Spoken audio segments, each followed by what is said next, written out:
Have you ever made a Google Doc, Google Slide, or Google Sheet and then struggled to find it later on in the day or even a week or 2 weeks from then? Well, it's probably because you don't have a very organized Google Drive.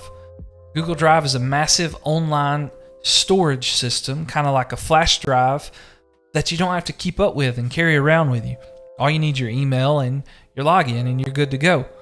So, as everything is going more and more virtual and more digital, it's important that file management is key in keeping up with stuff. Just like you keep an organized binder in your classroom, and a lot of classes encourage you to do that and may even grade you on that those organizational skills.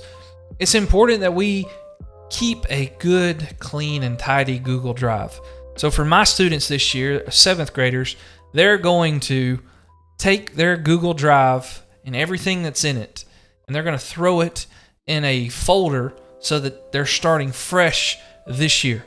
Every 7th grader that I teach.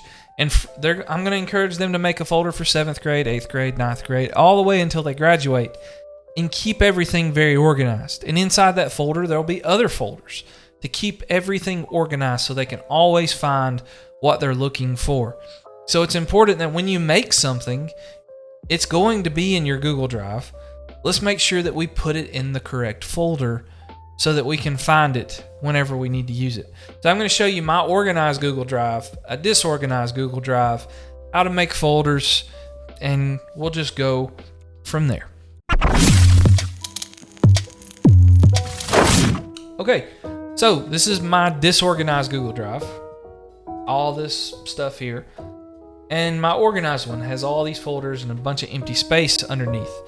And I name things pretty specifically so I can find them. So I have a folder for the sports that I coach, the online school that we did last spring. I have all that stuff.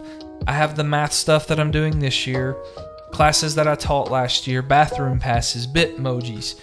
I have a folder so I know where everything's at.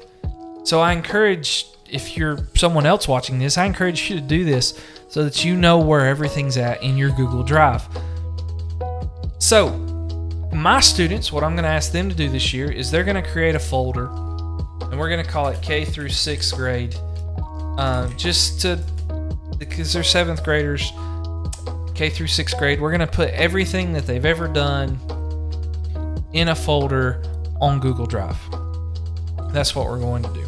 So, what they're going to do is they're going to select everything that they've ever made, and they're going to drop it in that K through 6 folder. So it's there if they need it later on.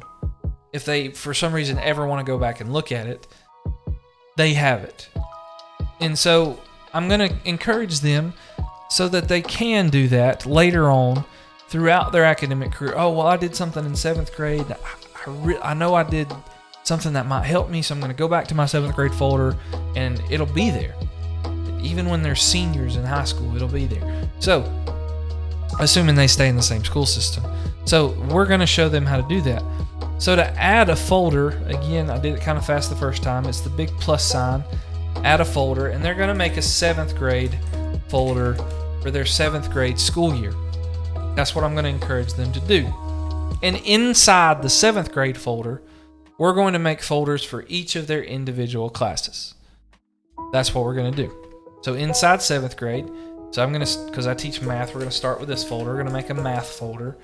And then they can, I'm not going to do all that on this video, but you could go, my students are going to make an English folder, a math folder, a history folder, science folder. And then if they want to make one for their electives, they can. But from there, I'm going to ask them and encourage them to have everything in some sort of folder. If they have a personal folder for their pictures they use for profile pictures and banners and different things that they like to do throughout the school year for their backgrounds and all that stuff, they can keep those pictures in a folder. They can have a personal folder. I don't mind. I just want them to stay organized and start practicing this digital skills of organization, because it's not going anywhere. It's the world that we live in today. So it's important that everyone keeps everything digitally as organized as possible so that you always remember where stuff's at and you don't have to worry, well, what am I going to lose that? Am I not going to lose that? we don't want people worrying about that. So that being said, I appreciate you coming by. If you're one of my students, hopefully this helps you if you're online at home. This is very important. We're going to use it a lot throughout this school year. I'm going to check that yours is the way that I ask you to put it. So if you have any questions, send me an email. If you're from my school, you can send me an email through there. If not, the email's on the end screen. Thanks for coming by.